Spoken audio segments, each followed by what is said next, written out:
Hi and welcome. This is Kyle Grossmiller from Everpure, and in this action-packed demo video, we're going to show you not only how to back up your stateful Nutanix Kubernetes Platform workloads, but also how to migrate them between clusters. A couple of prerequisites to kind of level set before we get started. We expect you to have two different Nutanix AHV clusters running with the same or a different FlashArray configured as external storage, and then two NKP workload clusters. In this example, source and target, source and destination, deployed and ready to go. So that everything in this instance is running under the same NKP commander instance. What we're looking at right now is our source NKP instance. They can be on completely different infrastructures so long as they can touch the same S3 repo. So there is our source Everpure FlashArray external storage container that this workload cluster is connected to. So we're going to export that kube config here. Again, that's our source NKP cluster. And next thing I'm going to do is I'm going to deploy WordPress. So we're not stuck in the CLI this entire time. So this particular WordPress instance has two different PVCs, two different services. It's running the WordPress service itself, as well as it's backed by MySQL for some of its state. Again, not the most complicated thing, but just wanted to show you something more exciting than the CLI here. We can see that this MySQL and WordPress instance each has their own PVC. And then if we actually go to that IP address that we exposed, we'll just go ahead and quickly set up WordPress just to give it something to showcase that we can indeed move stuff around. So there's our site title. I'm going to give it my name, give it a super secret strong password, and then we'll just give it a dummy email account. So this is just a lab system. So I'm going to go ahead and install WordPress. I'm going to log in as admin. And what I'm going to do next is actually install a WordPress plugin called Dummy or FakerPress. All this does, it's open source. All this is going to do is just add some gibberish posts to my site. So I'm going to go ahead and activate this plugin. And then when I actually go down to it, again, just to generate some content here, just to show that we have something to move around, right? So I'm going to generate some random posts. We'll say at least 5, up to 12. It'll be over the last month. We'll make me as the author. And then we'll go down to the bottom and just go ahead and click generate. Okay, this takes a minute or two. So here we can see we actually do have some posts on this fake WordPress site. If we look at the top level, we can see there's a nice building and then a bunch of other just random posts here. Okay, so now we've got something that we can actually first back up and then move around. So the first thing I'm going to do is I will go ahead and apply and create a volume snapshot class. Oh, that's already here. So then I'm just going to go ahead and run a YAML file and take a snapshot of those two PVCs. So we can see the snapshots have been taken. If I look at it here, we can see that there are indeed Nutanix CSI driver has taken snapshots of those two PVC volumes. Now, one of the neat things here is that, so we've got these snapshots taken. You want to manipulate and use these snapshots within the CLI. But if we go into Prism Central and we search by our FlashArray storage container, we can see that under volume groups, every PVC is represented by a volume group. So if you remember that 333 gig volume group, there it is here. And then if we actually go over to recovery points, we can see that that volume snapshot is actually represented here as well. And that volume snapshot is actually backed by the FlashArray. So just a little, just showing you how that hierarchy works. What we're going to do now is actually, this is a relatively new thing, is create object storage on the Everpure FlashArray. So there I have created my account. Next, I'm going to create my secure user, the Velero-NKP-NKP user. Again, I'm doing this from the CLI, but I'll show you what this looks like in the GUI as well in a minute. Now I'm creating my bucket. I'm going to apply a policy to this bucket. We can see I'm just giving myself full access over the bucket that I've just created. And then lastly, I will create my access keys and secrets. And make sure you grab these, because the only time you get the secret access key is when you're seeing it here. So important to grab that and save that someplace safe. I'm doing this in a very insecure manner because this is a lab system, and by the time this is posted, this will likely be gone. But here we can just see I'm pulling that access key and that secret access key.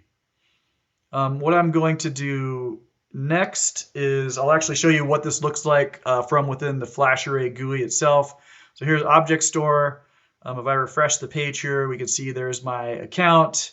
Down at the bottom is my bucket, and then we can also see if we click in, there's that, there's the access key, and then there's the bucket that we're going to use for Velero in order to move that WordPress data around. So within that notepad file, I'm just going to create a quick file here. There's far more sophisticated, secure ways to do it than what I'm showing here. Just for the sake of simplicity and time, I'm just quickly going to create a file on my Linux host just to show how you use these credentials to set up Velero with the FlashArray with S3 object. So I'm just going to paste this in just to create this file for my Velero credentials.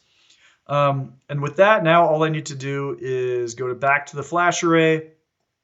We are exposing an S3 endpoint on the FlashArray for objects, so I need to grab that IP address. If we scroll over, there it is. So I'm just going to copy that IP address. This is a service that runs as a VIF in this instance. So now I'm going to take a Velero install just to highlight what we've done thus far. There's our bucket that we created. There's the credential file we created. And then lastly, that's the FlashArray S3 endpoint that I just grabbed. Now I'm going to execute this. As a reminder, this is on our source cluster first. And if we actually look at this Velero deployment, now that it's up and running, and look at the backup storage location, we can see that our FlashArray object store is indeed connected to Velero. Now I'm going to get the pods just to show, Velero is indeed running, make sure it's running. And now what I'm going to do is actually just create a backup of that namespace that contains that WordPress and MySQL instances that we saw before. We could go into the actual migration backup, make sure it's working. Optionally, what I just did there is set a 24-hour Velero backup job as well. So you can do them on demand or according to whatever schedule makes sense for you. So yeah, if we grab that Velero backup describe, we can look at that quickly. And what we see here is if we scroll up, the phase it is indeed completed. So that means we can move on to migrating it over to our target NKP instance. To do that, let's go back to the NKP Commander UI. This is the cluster that I want to migrate it over to.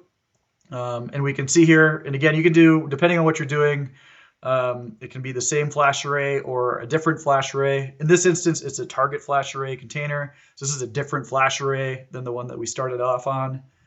And now what I'll do is I'm going to grab my kubeconfig. This is my target NKP workload cluster. We'll go back to the CLI, so we'll switch clusters, NKP clusters that we're using here.